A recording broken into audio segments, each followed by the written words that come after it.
నమస్తే, welcome to our channel. నేను పద్మిని. ప్రస్తుతంతో పాటు ప్రముఖ ఆధ్యాత్మికవేత్త, ప్రముఖ న్యూమరాలజిస్ట్, లక్ష్మీ నరసింహస్వామి ఉపాసకురాలు శ్రీమతి స్రవంతి గారు మనతో పాటు ఉన్నారు. మాట్లాడదాం. నమస్తే అక్క. నమస్తే పద్మిని. అక్క, పీరియడ్స్, ఋతుక్రమం చాలా పెద్ద సబ్జెక్ట్ ఇది. సృష్టికి కారణమే ఋతుక్రమం కదా. అయితే దీని గురించి రకరకాలుగా వాళ్ళ పర్సెప్షన్స్ కానీ లేకపోతే వాళ్ళకున్న ఆలోచన ధోరణి బట్టి మాట్లాడటం అనేది మనం వింటూనే ఉంటాం.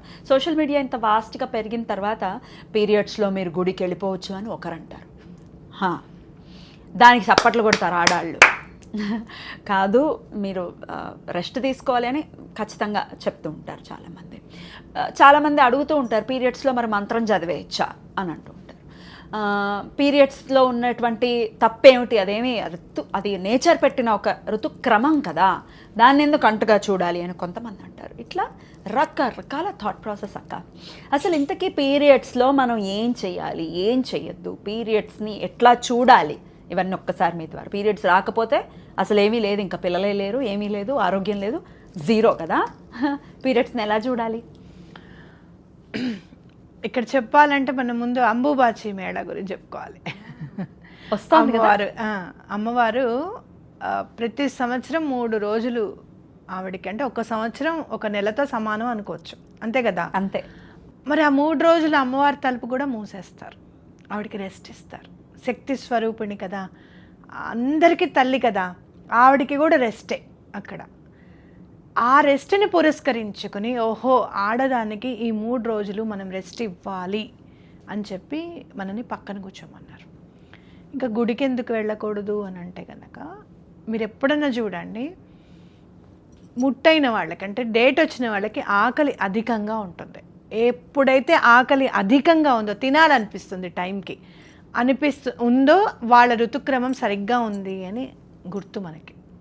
ఈ పనుల్లో పడిపోయి మనం అసలు టైంకి కూడా తినము ఒక్కొక్కసారి, డేట్స్ ఉన్నప్పుడు.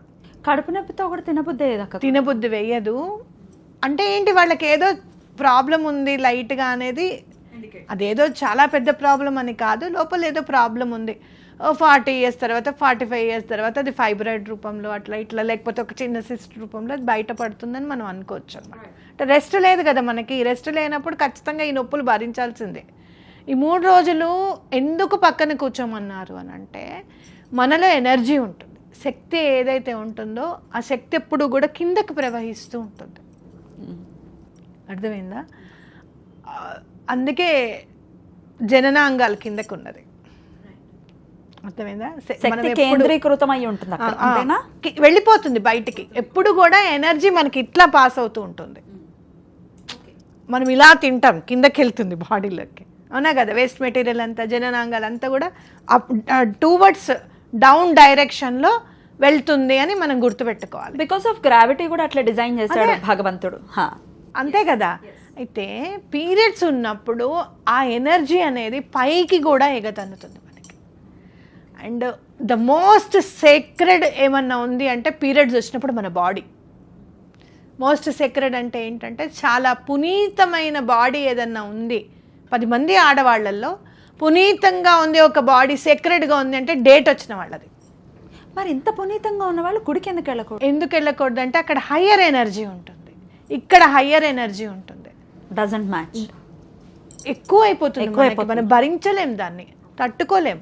అందుకనే మనం ఒక అడుగు ముందుకు వేస్తూ ఉంటే, ఎప్పుడైతే మనం ఎనర్జీని లాస్ అవుతూ ఉంటామో, ఆ పీరియడ్స్ ఉన్నప్పుడు మనకి నీరసం అనిపిస్తుంది, మూడ్ స్వింగ్స్ ఉంటాయి, మాట్లాడబుద్ధి కాదు ఎవరితోనూ. కొంతమందికి స్వీట్ తినాలనిపిస్తుంది, కొంతమందికి నాకైతే కారంగా, ఉప్పు కారం వేసుకొని కారంగా ఏదైనా వెల్లుల్లిపాయ కారం లేకపోతే అలా వేసుకొని తినాలి, నోట్లో నీళ్లు ఊరుతున్నాయి. ఏకాదశి రోజు మీరేంటి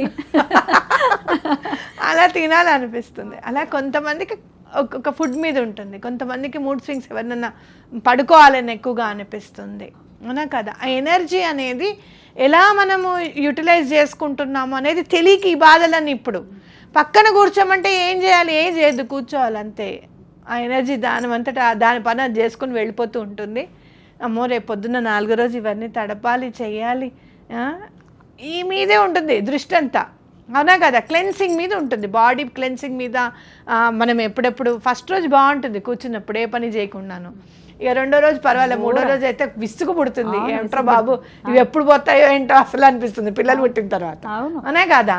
అంటే ఏంటి మనకంతా కూడా ఒక ఎందుకు నేర్పించారు పక్కకి అని అంటే, ఇంక మనం దేని మీద కాన్సన్ట్రేట్ చేయకుండా, అంతేగాని అది ముట్టుకోకూడదు, అంటుకోకూడదు. నిన్నేమిటి అమ్మవారి తలుపులే మూసేస్తున్నారు 3 రోజులు. మరి ఆవిడేం అనుకోవాలి, నన్ను అంటుకోవట్లేదని అని ఆవిడ అనుకోవాలా? Well said. అందరు అంటారు కదా, ఏ దేవుడు ఈ పూజ చేస్తేనేనా, పూలతో పూజ చేసేస్తానా? ఆడంబరాలకు పోయి యూట్యూబుల్లో ఎక్కువ పూలతో పూజ చేయడం నేర్పించి ఈ రోజున ఆడవాళ్ళు అప్పులు చేసి పువ్వులు కొంటున్నారని చెప్పి అన్న సందర్భాలు కూడా ఉన్నాయి. ఇండైరెక్ట్ గా సేవ చేసే ఎవరైనా సేవ అయినా సరే, చక్రాలైనా సరే, అవునా కదా, ఫౌండేషన్లు పెట్టుకున్న వాళ్ళైనా సరే, ఎవరైనా సరే, ఓకేనా.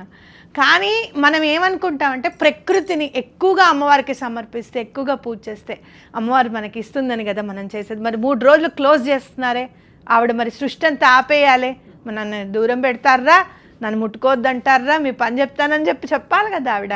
కానీ అది చేసినందుకు ఆవిడ ఇంకా సంతోషిస్తుంది, ఇంకొంచెం ఆవిడ మనకి ఎక్కువగా ప్రేమను అందిస్తుంది. ఎందుకంటే అంతటి శక్తి స్వరూపిణి అయిన నాకు కూడా రెస్ట్ కావాలి అని చెప్పి మీరు మనస్ఫూర్తిగా నన్ను పక్కకు కూర్చోబెట్టారు చూసావు, నన్ను డిస్టర్బ్ చేయలేదు చూసావు ఈ 3 రోజులు.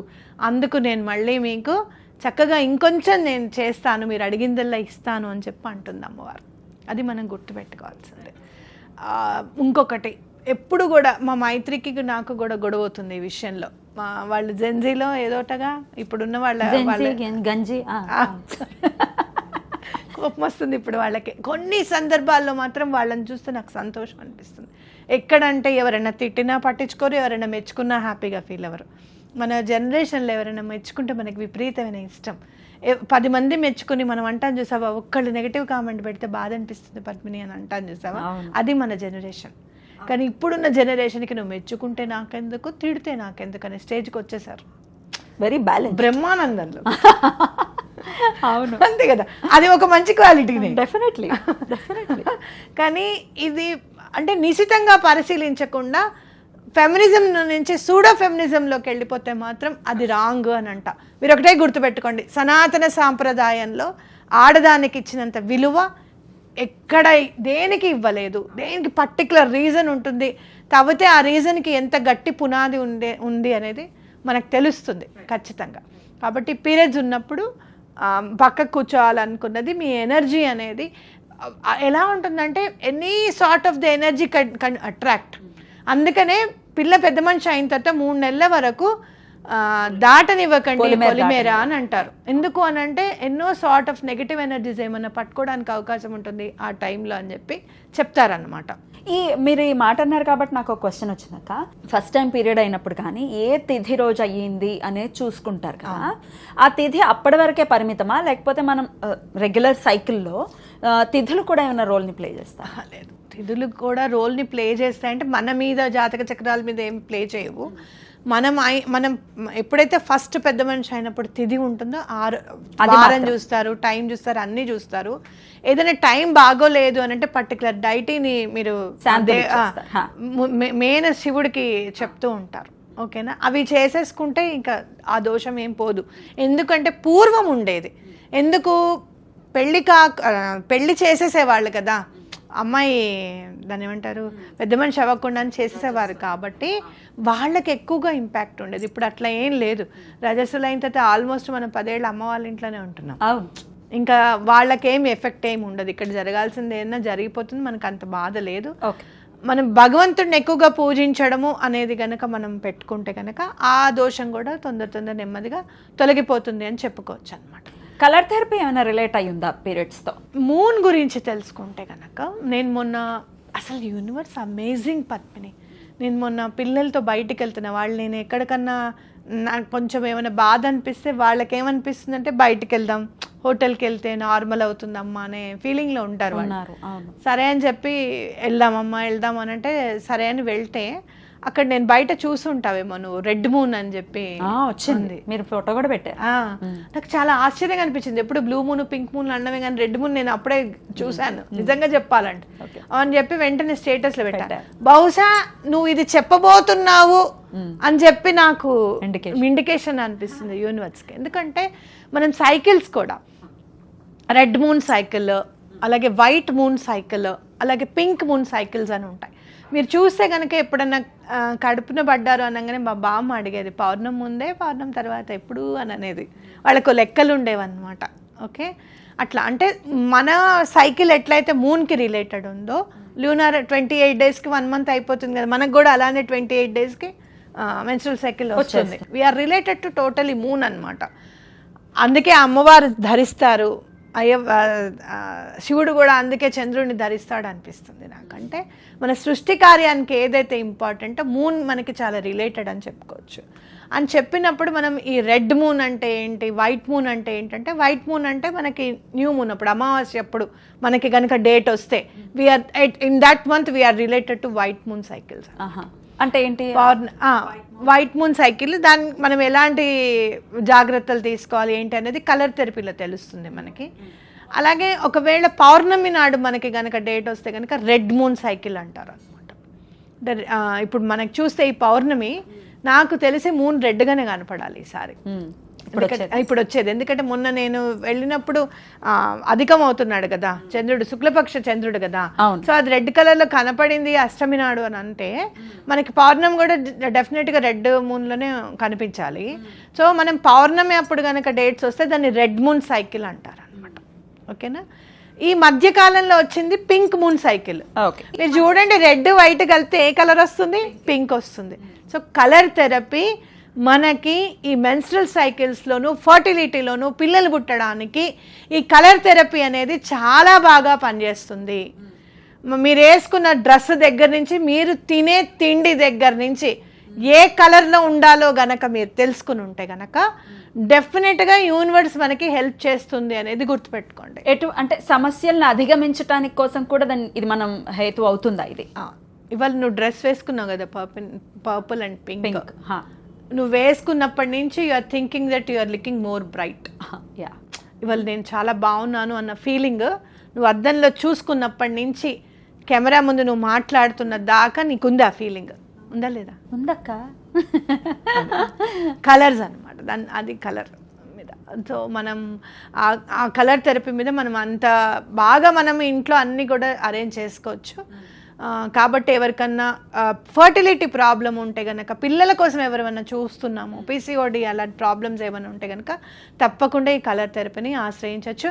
క్లాసెస్ ఉన్నాయి కలర్ థెరపీకి, మీరు ఒకవేళ కావాలి అని అనుకుంటే. లేదండి కలర్ థెరపీ ద్వారా ట్రీట్మెంట్ తీసుకోవాలనుకుంటున్నాము అంటే కూడా మీరు తప్పకుండా కాంటాక్ట్ చేయొచ్చు. క్లాసెస్ అయితే త్వరలోనే కలర్ థెరపీ క్లాసెస్ స్రవంతి గారు స్టార్ట్ చేయబోతున్నారు. అది ఎప్పుడు ఉంటాయి ఏంటి అనే డీటెయిల్స్ త్వరలోనే వస్తాయి. So keep watching. రైట్ అక్క, thank you so very much అక్క. నమస్తే.